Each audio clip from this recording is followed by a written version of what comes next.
Today, we will prove that the growth of distrust in the government between the 1950s and 1970s greatly influenced the rejection of science, which was heightened by the innovation of technology in the 20th century. The theme we've chosen for this episode is culture and society. We will discuss things like the history of the distrust of the government, the roots of this distrust, the way the specific era impacts this distrust, and delve deeper into what the effects of this distrust are. We will end the podcast with all of the info on how these developments impact us today. Now, to begin, in order to understand how the public developed a general mistrust in the government and thus rejected science, we will need to understand first how it is rooted within the foundations of America and why the government is associated with science in the first place. Now, in order to do that, we'll first need to examine attitudes among American colonists surrounding the British monarchy. Now, during this time, the monarchy and science directly conflicted, as the monarchy was based on the idea that the person who inherited the throne was chosen by God, while science rejected the belief of God. Because of this, people began to associate anti-scientific sentiments with forms of elite authority. As the monarchy became more and more tyrannical and oppressive, as it began to exert its power, American colonists decided to break away from such oppression. However, habitual identification of science with a populist rejection of authority largely persisted. Many Americans viewed science as a kind of people's knowledge, a practical, common-sense mode of reasoning that stood against all forms of elite authority.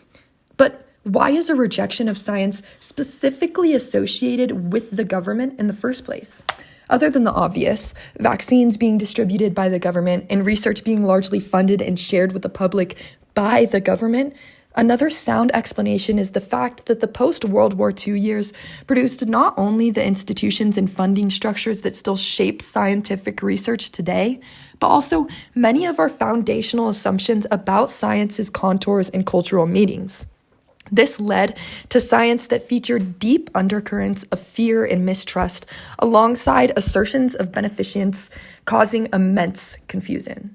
Some of the ways the 50s, 60s, and 70s impacted the public's view of the government are through the Cold War, Watergate, and the Vietnam War, which all created such an upheaval in the political climate in this era that we still feel the effects of them today.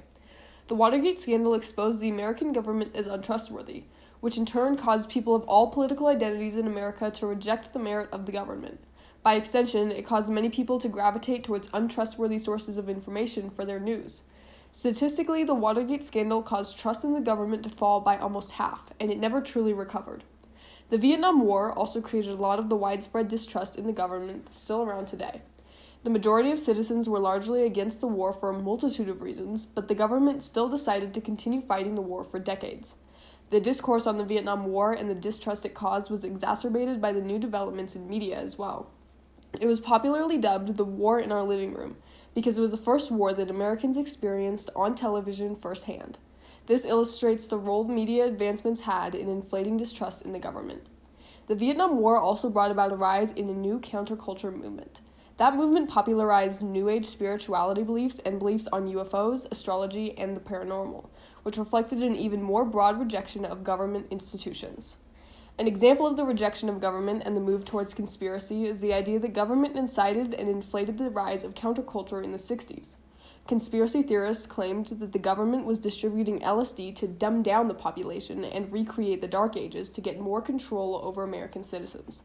Also, other people thought that the government intentionally highlighted hippies as anti-war activists to discredit the movement in the eyes of the general public, even though a lot of the public was opposed to the war.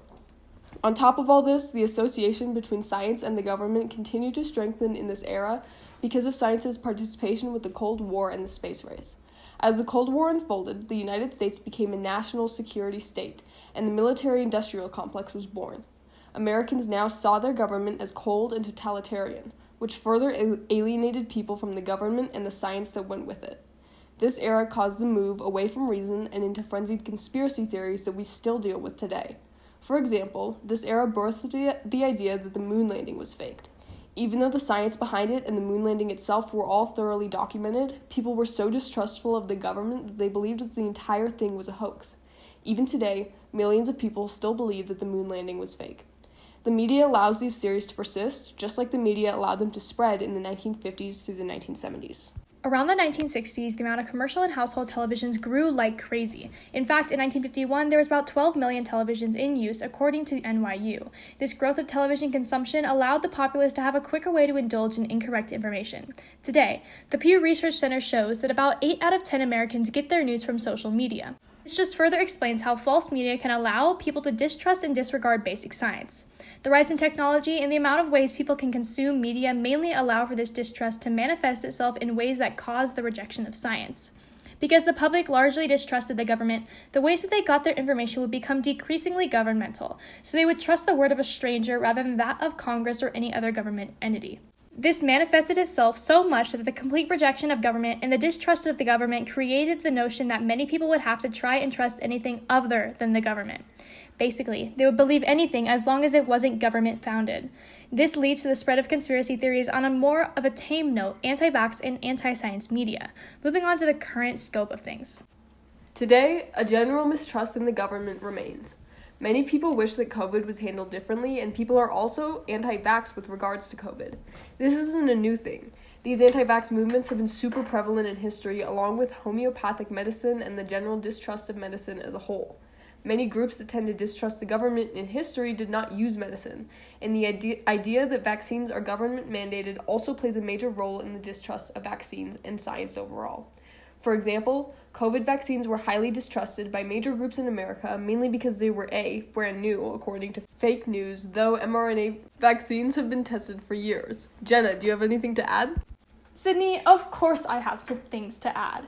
Another way that the government was mistrusted during COVID is that they thought that they were either going to put chips in your body, magnets, tracking devices, just, the main conspiracy theories you've seen on the media surrounding COVID. They've been amplified by social media, including TikTok, Facebook, etc., Instagram, just ways where you can spread these false claims, and it also increases distrust in the government. Overall, we've seen how much easier media makes the spread of fake news and how government actions that cause distrust in the public make more people susceptible to believing fake news. The rejection of science and the distrust of the government has been an ongoing issue throughout American history, but is especially exacerbated from the 1950s and 1970s when events like the Cold War, the Watergate scandal, and the Vietnam War exposed the fallacies of our government. The rise of technology like televisions, radios, personal computers, internet, and cell phones make unconventional ideas more accessible, which is displayed in the development of all types of conspiracy theories that still persist today. Some things we can take away from this episode and this era is that individual research is valuable, as long as it is still consistent with scientific findings. We need to be mindful of the fallacies that we can find on the internet and the susceptibility that we have to them, along with the role that media plays in portraying these fallacies. Thank you and have a great day.